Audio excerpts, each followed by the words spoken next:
A bullied kid becomes a single man.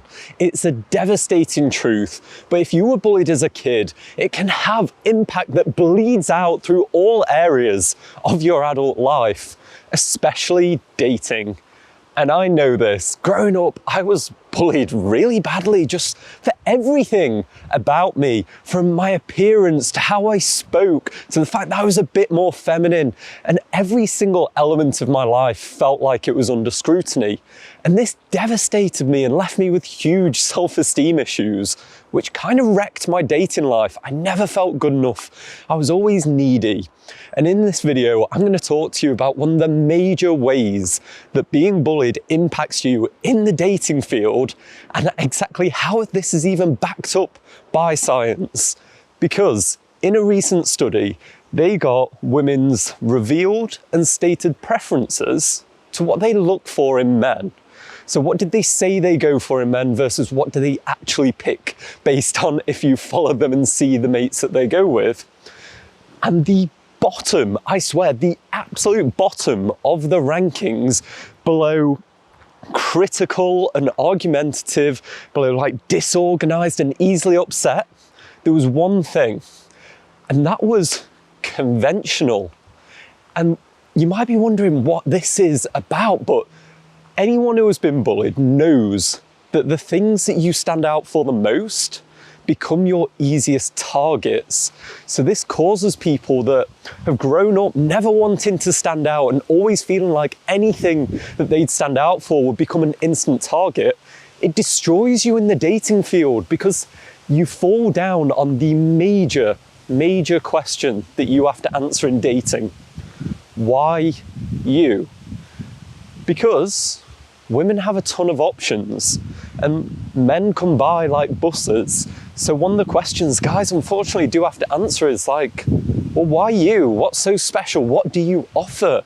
And if you spend all of those years trying to hide what makes you unique, what makes you different, then all you end up being is kind of bland and unconventional and unfortunately unattractive.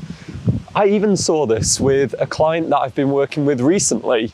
I was encouraging him to try and expand out a little bit more, get some jewelry, try and just identify himself as more than the average guy. And he was really reluctant. And this was based off the fact that growing up had not been easy. He'd been ostracized a lot. So it took a lot of encouragement for him to start to introduce these other elements into his appearance. But he now has.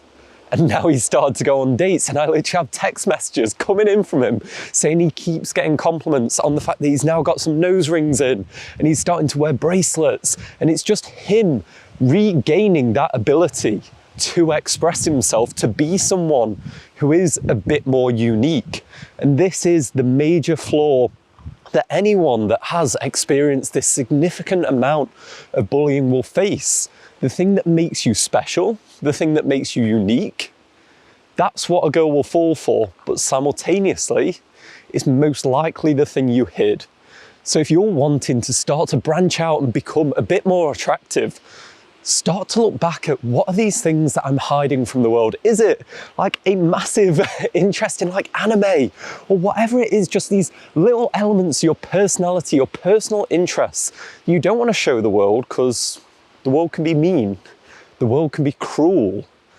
But the thing is, once you start to stay proud of them, you become more attractive. One, because there's more to you, because you're not just the standard two-dimensional guy out there, but also you start to build some respect in yourself because you're willing to put yourself out there. That's what my client is starting to feel like. He said he starts to feel more like him.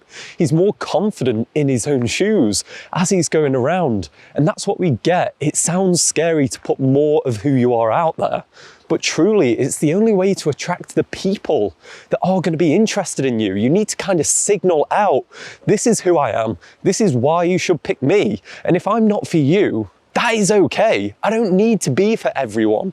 But as soon as you make yourself the homogenous blob of never trying to signal anything about who you are, it will always backfire. It will always leave you feeling like you're not good enough, and it will leave people just being like, he's okay. Like I'd be friends with him maybe, but never date him. It needs to have that ability to stand out. And there are a bunch of things from being bullied that can hold you back. And none more so than, I'd say, this tendency to withdraw, to feel a bit weaker in your speech, to never stand up for yourself. And if this is you, then I guarantee it's going to hold you back in dating. It certainly did me, until I was able to go through the process of starting to just integrate that aggression just a little bit, so I wasn't just a wet blanket in every situation all of the time.